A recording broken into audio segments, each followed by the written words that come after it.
Hal ini sejalan dengan hadis Rasulullah Shallallahu Alaihi Wasallam.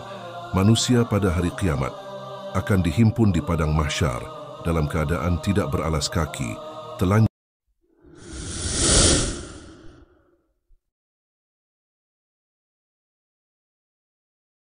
Empat peristiwa yang terjadi di padang mahsyar. Padang mahsyar adalah tempat di mana berkumpulnya kembali umat manusia, mulai dari Nabi Adam hingga manusia-manusia yang hidup sampai hari kiamat. Keadaan di tempat tersebut sangat mencekam dan hanya Allah lah yang dapat memberi perlindungan kepada hambanya. Allah berfirman dalam surat Yunus ayat 30, "Di tempat itu, padang mahsyar, tiap-tiap diri merasakan pembalasan dari apa yang telah dikerjakannya dahulu, dan mereka dikembalikan kepada Allah pelindung mereka yang sebenarnya. Dan lenyaplah dari mereka apa yang mereka ada-adakan." Peristiwa apa saja yang terjadi selama di padang mahsyar.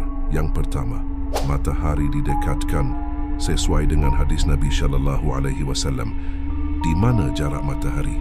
Dengan kepala hanya 1 jengkal, sehingga membuat orang-orang sulit menghendaki kesulitan selama di dunia. Rasulullah Shallallahu Alaihi Wasallam bersabda, pada hari kiamat, matahari didekatkan kepada seluruh makhluk hingga berjarak 1 mil di atas kepala mereka. Lalu seluruh manusia akan tergenang dalam peluh mereka berdasarkan kadar amalan mereka di dunia. Hadits riwayat Muslim. 2. Manusia dalam keadaan telanjang. Kondisi manusia di padang mahsyar ditegaskan dalam firman Allah Ta'ala dalam surat Al-Anbiya ayat 104. Allah Subhanahu wa Ta'ala berfirman, "Ingatlah hari ketika kami menggulung langit seperti halnya gulungan lembaran-lembaran catatan. Sebagaimana kami telah memulai penciptaan pertama, begitulah kami akan mengulanginya lagi. Itu adalah janji yang pasti kami tepati. Sesungguhnya kami akan melaksanakannya." Adapun hadits dari Aisyah radhiyallahu anha menjelaskan manusia di padang mahsyar dalam kondisi seperti saat mereka dilahirkan, yakni tidak beralas kaki, tidak berpakaian, hingga tidak dalam kondisi khitan. Hal ini sejalan dengan hadis Rasulullah Shallallahu Alaihi Wasallam. Manusia pada hari kiamat akan dihimpun di padang mahsyar dalam keadaan tidak beralas kaki, telanjang bulat, dan tidak bersunat. Aku Aisyah radhiyallahu anha bertanya, "Wahai Rasulullah, apakah wanita dan pria semuanya berkumpul jadi satu dan saling memandang?" Beliau bersabda, "Di sana keadaannya sangat mencekam sehingga tidak ada kesempatan bagi mereka untuk saling melihat." Hadits riwayat Muslim. Manusia yang pertama kali diberikan pakaian ketika di padang mahsyar adalah Nabi Ibrahim alaihissalam. Hal ini sesuai sabda Rasulullah Shallallahu Alaihi Wasallam. Sesungguhnya orang pertama yang diberikan pakaian pada hari kiamat adalah Nabi Ibrahim. Hadis riwayat Bukhari. 3. Penantian panjang. Sahabat Jannah Journey, manusia akan mengalami penantian yang panjang dan akan merasa berat menanti pengadilan dari Allah Subhanahu wa Ta'ala ketika di padang mahsyar. 1 hari di sana sama dengan 1000 tahun di dunia. Al-Hafiz Ibnu Katsir mengatakan di dalam sebuah hadits, dijelaskan bahwa mereka telah akan berdiri selama 70 tahun dalam keadaan tidak berbicara sedikit pun. Ada yang mengatakan mereka berdiri selama 300 tahun dan ada lagi yang mengatakan mereka berdiri selama 4000 tahun. Setelah itu baru diputuskan perkara mereka seukuran 10.000 tahun. 4. Perlindungan Allah Subhanahu wa Ta'ala. Sahabat Jannah Journey, meski dalam kondisi yang mencekam, Allah Subhanahu wa Ta'ala senantiasa memberikan perlindungan kepada hamba-hambanya yang terpilih. Dalam Bukhari dan Muslim, Rasulullah Shallallahu Alaihi Wasallam bersabda, "Ada 7 golongan yang akan dinaungi oleh Allah dengan naungan arsinya pada hari di mana tidak ada naungan kecuali hanya naungannya semata." Siapakah mereka? Yang pertama, pemimpin yang adil. Pemimpin yang adil merupakan pemimpin yang didambakan dan diharapkan oleh semua orang. Karena pemimpin yang adil akan membawa kebaikan, kemajuan dan keberkahan bagi bangsa dan negara.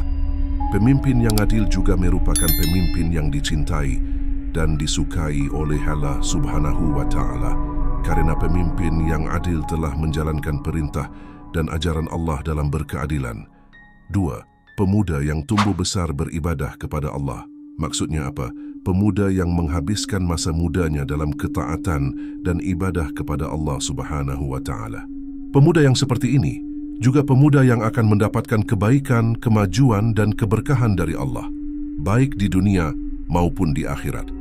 3. Seorang yang hatinya selalu terpaut pada masjid. Seseorang yang seperti ini adalah seseorang yang selalu mendatangi masjid untuk melaksanakan ibadah, zikir, belajar, dan beramal.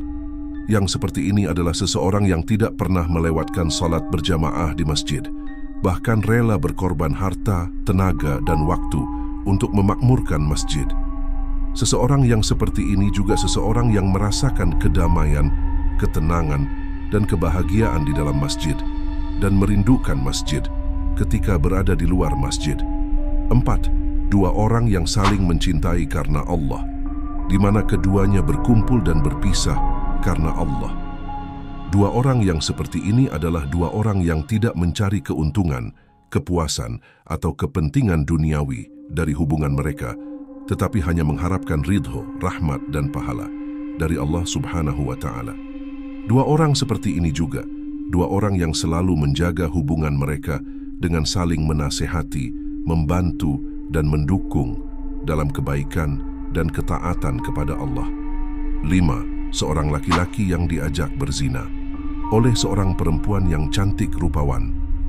Lalu ia berkata, "Sungguh aku takut kepada Allah." Maksudnya ini adalah salah satu bentuk dari keimanan, ketaatan dan ketakwaan kepada Allah Subhanahu wa Ta'ala. Orang yang seperti ini adalah orang yang mengutamakan ridho Allah daripada hawa nafsu dan menghindari dosa besar yang bisa mendatangkan siksa pedih bagi pelakunya. Orang ini adalah orang yang menghargai diri sendiri dan orang lain dan tidak merusak kehormatan dan kebersihan jiwa mereka dengan perbuatan keji. 6. Seseorang yang bersedekah lalu merahasiakannya, sehingga tangan kirinya tidak mengetahui apa yang diinfakkan oleh tangan kanannya. Jadi sedekahnya itu tidak terang-terangan, meskipun banyak dari kita ada yang ingin dilihat ketika bersedekah. 7. Orang yang berzikir kepada Allah di waktu sunyi, lalu berlinanglah air matanya. Mereka adalah orang-orang yang memiliki kecintaan, keterikatan, dan ketaatan yang tinggi terhadap Allah, sehingga mereka selalu mengingatnya dalam keadaan sepi tanpa ada yang melihat atau mendengar. Mereka adalah orang-orang yang merasakan keindahan, keagungan, dan kekuasaan Allah, sehingga mereka menangis karena takut, harap, atau cinta kepadanya. Itulah 7 golongan yang akan mendapat naungan dari arsinya Allah Subhanahu wa Ta'ala. Pada saat peristiwa di padang mahsyar itu, kita semua akan lupa akan segala hal, keluarga, sahabat, bahkan nama kita sendiri, karena saking dahsyatnya peristiwa itu. Semoga kita semua diberi naungan oleh Allah di dalam peristiwa tersebut. Wallahu alam bisyawab. Demikian yang bisa saya bagikan, semoga bermanfaat untuk kita semua. Wassalamualaikum warahmatullahi wabarakatuh.